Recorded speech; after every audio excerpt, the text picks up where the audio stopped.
Bonjour à tous, ici Lisa Dufaux sur les ondes françaises de Radio Taïwan International.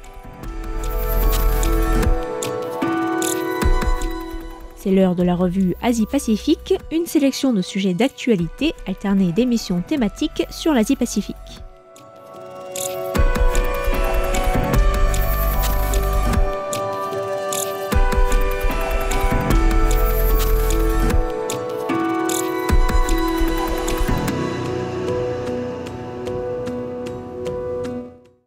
Bonjour à tous et bienvenue dans la revue Asie-Pacifique de cette semaine.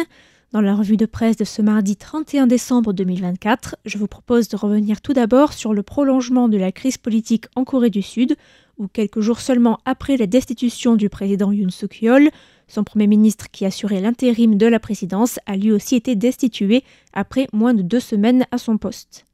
Nous irons aussi au Japon où le gouvernement a approuvé le budget pour l'année fiscale 2025 avec un montant record pour le poste de la défense en accord avec la volonté de la majorité de remilitariser le pays face aux diverses menaces régionales.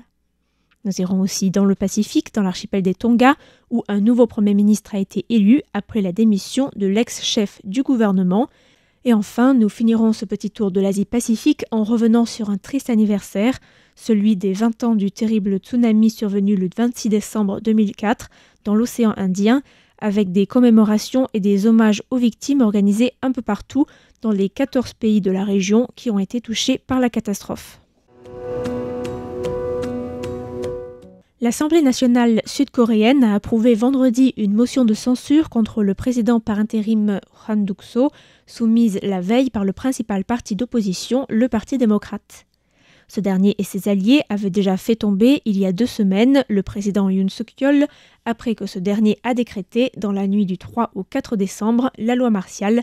avant de revenir sur sa décision quelques heures plus tard. Cette fois-ci, c'est le président par intérim, Han Duck-soo, ex-premier ministre de Yoon Suk-yeol, qui a été destitué par un vote au Parlement, avec 192 voix contre lui, et 0 voix contre la destitution, ce malgré le boycott du vote organisé par les députés du Parti du pouvoir au peuple, le parti du président. Le Parti démocrate, qui est majoritaire au sein du Parlement, accuse Han Duck-soo d'avoir participé à la prise de décision d'imposer la loi martiale, une décision qui a plongé le pays dans une crise politique sans précédent et rappelé les heures sombres de la période de la dictature. L'Assemblée nationale a aussi accusé Han de vouloir protéger Yoon et d'empêcher la Cour constitutionnelle de valider la procédure de destitution en refusant de nommer immédiatement 3 juges au poste laissé vacant au sein d'une des plus hautes instances juridiques du pays. Han s'est défendu en affirmant qu'une telle nomination excéderait ses pouvoirs de président par intérim, mais la Cour constitutionnelle elle-même a rappelé plusieurs fois que la constitution sud-coréenne donnait au président et au président par intérim les mêmes pouvoirs. C'est donc le ministre des Finances du gouvernement de Han, un certain Choi Sang-mok, qui est devenu, en vertu de la loi sud-coréenne, le nouveau président par intérim du pays. L'accident tragique d'un avion de Jeju Air à l'aéroport Muan, qui a fait 179 morts dimanche matin, a engendré une pause dans les débats autour des destitutions, les 2 principaux partis politiques se rendant dimanche et lundi sur place pour présenter leurs condoléances aux familles des victimes et afin d'accorder la priorité à la réunion de crise et à l'unité du pays où un deuil national de 7 jours a été décrété. Mais aujourd'hui, le nouveau président par intérim, Choi Sang-mok, a approuvé la nomination de 2 nouveaux juges sur les 3 sièges laissés vacants à la Cour constitutionnelle afin, je le cite, de mettre fin rapidement à l'incertitude politique et au conflit social et de prévenir des potentielles crises de l'économie et des moyens de subsistance.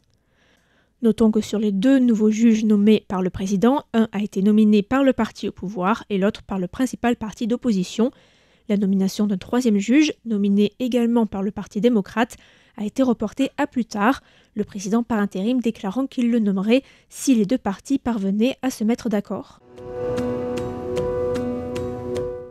Le gouvernement japonais a approuvé le budget de la défense doté pour l'année fiscale 2025 d'un montant record de 8,7 milliards de yens, soit environ 59 milliards d'euros, pour un budget total de 703 milliards d'euros. Cette hausse considérable s'inscrit dans une volonté de la majorité de renforcer les capacités de défense du pays face aux menaces régionales telles que la présence navale chinoise renforcée en mer de Chine orientale et les revendications chinoises sur des îlots administrés par Tokyo, ou encore la menace militaire et nucléaire nord-coréenne. La hausse réclamée par le ministère de la Défense japonais pour 2025 s'inscrit dans un plan visant à doubler le budget de la défense de l'archipel sur une période de 5 ans, afin de porter à 2% du PIB le budget de l'armée d'ici 2027. Le quotidien japonais Asahi Shimbun a rapporté que le ministère de la Défense avait décidé d'accorder la priorité cette année au développement et à l'achat de systèmes d'armes autonomes avec des drones de surveillance et de combat, ainsi qu'à l'intelligence artificielle. Une orientation qui répond à la baisse du nombre de militaires dans un contexte de baisse de la population. Et le quotidien rappelle aussi que les forces d'autodéfense japonaises ont atteint seulement la moitié de leur objectif de recrutement en 2023. Il est aussi précisé que 970 milliards de yens au sein du budget de la défense sera dédié à l'achat et au développement de missiles longue portée et d'équipements de lancement avec un système de combat Aegis pour destroyers. Asahi Shimbun indique aussi qu'une partie du budget est réservée à la constellation de satellites qui vise à détecter d'éventuels missiles chinois, nord-coréens ou russes, ces pays développant des missiles supersoniques qui sont plus difficiles à détecter et à tracer. Aisake Eke, un vétéran de la politique des Tonga, a été élu nouveau Premier ministre de l'archipel suite à un vote au Parlement où il a obtenu 16 voix contre 8 pour son rival, William Latu. Le roi Tupu VI a approuvé le résultat et le nouveau chef de l'exécutif sera investi de ses fonctions lors de la prochaine session parlementaire qui est prévue le 3 février 2025. L'élection a été organisée après que Eke, un rival de longue date du Premier ministre sortant, Siaosi Sovaleni, a introduit une motion de censure contre lui fin novembre. Sovaleni, qui occupait ce poste depuis 2021, avait alors démissionné le 9 décembre, juste avant la tenue du vote de défiance qui le visait. Notons que plusieurs médias avaient déjà fait état de la mauvaise relation entre Siaosi Sovaleni et le roi des Tonga, qui conserve encore une influence importante dans le système politique du pays, bien que considérablement réduite depuis la réforme constitutionnelle.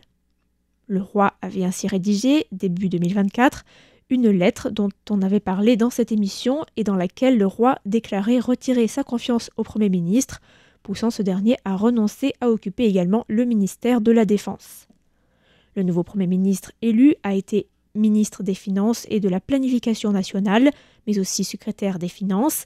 Il a été élu pour la première fois au Parlement des Tonga en 2010, puis a perdu son siège de député en 2017, avant d'être réélu en 2021. C'est un bien triste anniversaire qui a été commémoré jeudi dernier à travers les 14 pays de l'océan Indien touchés par le grand tsunami du 26 décembre 2004 qui a fait près de 230 000 morts et disparus dans la région, la plupart enregistrés en Indonésie, puis au Sri Lanka et en Thaïlande, mais également en Inde, mais aussi beaucoup plus loin jusqu'en Somalie et en Afrique du Sud. Ce tsunami meurtrier était survenu après un séisme de 9,1 sur l'échelle de Richter, avec un épicentre situé à l'ouest au large de la côte d'Aceh, dans l'ouest de l'archipel indonésien. C'est d'ailleurs la province de Banda Aceh qui a enregistré le plus grand nombre de victimes, avec près de 130 000 personnes mortes ou disparues suite aux vagues, qui ont pu atteindre, à certains endroits, jusqu'à 17,4 mètres de haut, à une époque où il n'y avait pas de système d'alerte tsunami dans l'océan Indien. Depuis, la recherche a beaucoup avancé et les pays se sont munis de systèmes d'alerte précoces et ont mis en place des mesures anti-tsunami sur les côtes. L'agence de presse indonésienne Antara a rapporté que des prières spéciales étaient organisées chaque année à Banda Aceh en hommage aux victimes, notamment dans le village de Lambung où 2000 personnes sont mortes et où à peine moins de 100 habitants ont survécu, dont 20 qui se trouvaient dans le village au moment du drame. L'agence de presse a aussi rapporté les propos du gouverneur par intérim d'Aceh, Safrizal S.A., qui s'est exprimé lors d'une cérémonie de commémoration à la grande mosquée de Baitur Rahman et qui a déclaré, je cite, que le tsunami de 2004 avait tout de même été une bénédiction cachée en ouvrant la voie de la paix à Aceh, permettant de mettre fin à un conflit vieux de 3 décennies. Le gouvernement central et le mouvement de libération d'Aceh, un groupe indépendantiste d'Aceh, ont en effet signé un accord de paix l'année suivante à Helsinki en Finlande, mettant fin à la guerre civile qui a fait plus de 15 000 morts, mais aussi des milliers de disparus. Des cérémonies d'hommage aux victimes ont aussi été organisées dans toute la région du pourtour de l'océan Indien, notamment au Sri Lanka, où plus de 35 000 personnes sont mortes, ou encore en Thaïlande, où la moitié de plus des 5 000 victimes étaient des touristes étrangers venus en vacances.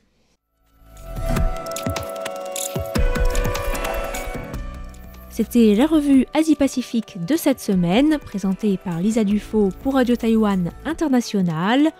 Merci pour votre écoute et à la semaine prochaine.